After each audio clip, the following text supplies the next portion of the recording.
Boas-vindas a esta nossa análise visual. Hoje, a gente vai jogar luz sobre uma realidade financeira que opera quase nas sombras. É algo tratado de forma super confidencial, mas que afeta o patrimônio de milhões de famílias todos os dias. Sabe aquela conveniência moderna que a gente carrega no fundo do bolso? Bom, na verdade, ela esconde uma máquina de transferência de riqueza extremamente sofisticada. A arquitetura do extrativismo financeiro não é um erro do sistema, tá? É o design fundamental dele. E o primeiro passo para a nossa defesa patrimonial é entender exatamente contra o que estamos lidando. E para entender o tamanho dessa máquina, dá só uma olhada nesse número gigante, 400%. É mole? Essa é a taxa de juros anual média que o sistema financeiro costuma cobrar no Brasil sobre o crédito rotativo. É uma taxa de proporções simplesmente estratosféricas. Ela pega um pedacinho de plástico comum e transforma numa verdadeira ferramenta de erosão patrimonial. É literalmente uma força invisível operando no fundo das nossas contas, projetada milimetricamente para extrair valor sem disparar nenhum alarme imediato. Beleza, vamos mergulhar de cabeça nisso. Como exatamente esse número astronômico corrói o patrimônio das famílias de um jeito tão silencioso? A resposta não está só na matemática nua e crua, viu? A gente está falando de um ecossistema complexo de psicologia, design de interface e custos ocultos que estão embutidos no nosso dia a dia. A erosão financeira acontece justamente porque o campo de batalha foi todo desenhado para que a gente não perceba que está perdendo. Parte 1. A arquitetura da armadilha. O design atuando contra o consumidor. E tudo isso começa exatamente ali, na palma da mão, nas telas dos smartphones. As interfaces dos aplicativos bancários de hoje em dia não são nada neutras. Aquele contraste enorme entre o valor total e o pagamento mínimo na tela não é um acidente de design. Os apps colocam o pagamento mínimo num super destaque para criar o chamado efeito de ancoragem. Para quem está passando por um estresse financeiro, essa opção é um gatilho emocional puro de alívio imediato, porque reduz aquele desconforto cognitivo de pagar a fatura inteira de uma vez. O problema? A dor imediata some, mas assina-se ali mesmo um contrato de escravidão financeira a longo prazo. E as táticas vão ainda mais fundo, sabia? As interfaces usam a gamificação para criar bolhas de consumo quase invisíveis. Transformar o limite do cartão numa barra de progresso, colocar pagamentos em um clique ou chamar o limite de saldo disponível são manobras muito espertas. Elas apagam completamente a fronteira psicológica entre o dinheiro conquistado com o suor do trabalho e o dinheiro que é apenas emprestado. A fricção simplesmente desaparece, desconectando de vez o esforço de trabalhar da facilidade de gastar por impulso. E a nossa principal arma contra essas engrenagens é o conhecimento. Então já deixa o seu curtir, comenta aqui, compartilha esse material e segue a página para desmascarar muito mais armadilhas financeiras com a gente. É absolutamente crucial criarmos juntos essa rede de defesa. Essas informações precisam chegar a mais lares para proteger a renda e o futuro das famílias contra esses algoritmos que são altamente predatórios. Parte 2. A destruição dos juros compostos. A matemática da ruína. Quando aquelas barreiras psicológicas caem e o rotativo entra em ação, aí começa a matemática da ruína. É um mecanismo pesado que transforma um pequeno desajuste temporário no caixa da família num problema estrutural gigantesco. E o motor disso tudo é a capitalização exponencial.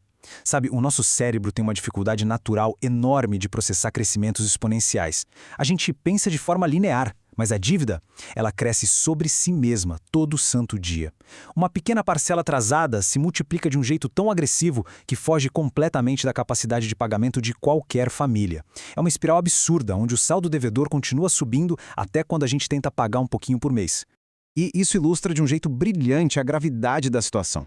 Dá só uma olhada na diferença dessas taxas. Enquanto os juros de mora funcionam como uma penalidade de certa forma moderada, por volta de 12% ao ano, o crédito rotativo simplesmente explode para mais de 400%. O parcelamento da fatura também não fica muito atrás, não. Basicamente, as operadoras precificam o risco de uma forma que atua como uma punição brutal por uma simples falta de dinheiro rápido no curto prazo. É literalmente uma matemática desenhada para inviabilizar o orçamento de qualquer um.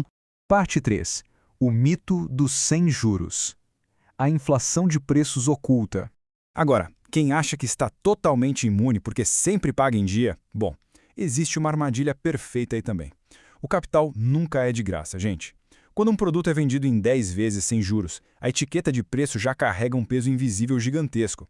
Pensa que cerca de 15 a 25% do preço total nem é o valor real da mercadoria. É a taxa de intermediação e o custo que o lojista paga para conseguir antecipar aquele dinheiro. A grande pegadinha é que quem paga à vista quase sempre absorve esse mesmo preço inflacionado, ou seja, acaba pagando silenciosamente por um custo financeiro que está ali mascarado. O outro custo que fica escondido nas sombras aparece nas compras internacionais. A diferença das cotações que eles aplicam é simplesmente gritante. Eles não usam a taxa de câmbio comercial do mercado, de jeito nenhum.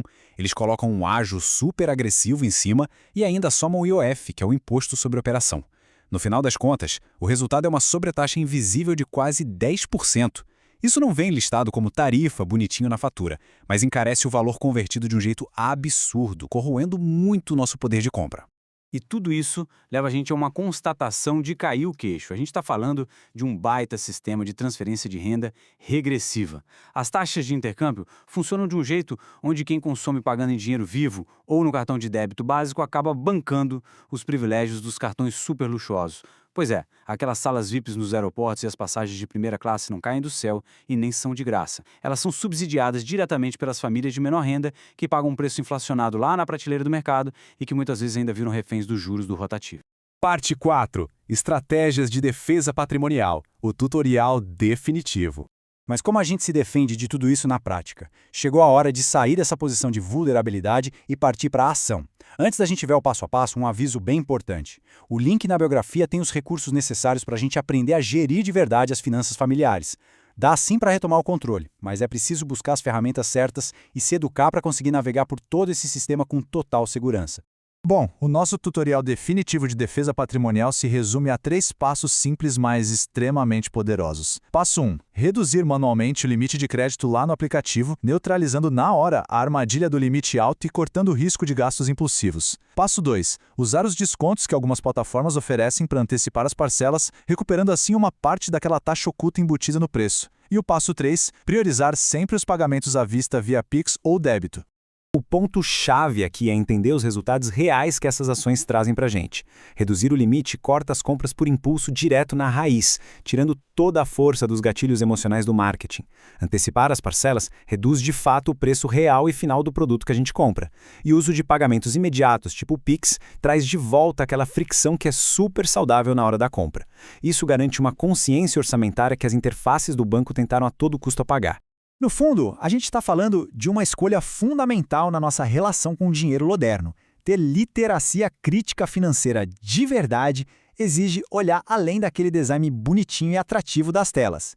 As tecnologias de pagamento vão continuar avançando, criando facilidades cada vez mais sedutoras. E o cartão de crédito sempre vai tentar vestir novas roupagens. Então a pergunta que fica martelando e que dita o futuro do nosso patrimônio é a seguinte: permitiremos que a conveniência digital se torne a nova roupagem da nossa escravidão financeira? E essa jornada para desmascarar esses sistemas não para por aqui, pessoal. Tem muitas outras camadas drenando a renda das famílias sem pedir nenhuma licença. Para continuar essa investigação e proteger cada centavo do nosso esforço diário, é só clicar no link e conferir o próximo conteúdo. Assista agora mesmo ao que está aparecendo na tela. Isso está te deixando pobre e você não percebeu. Vamos continuar juntos nessa missão de descobrir a verdade por trás dos números. Um abraço e até a próxima.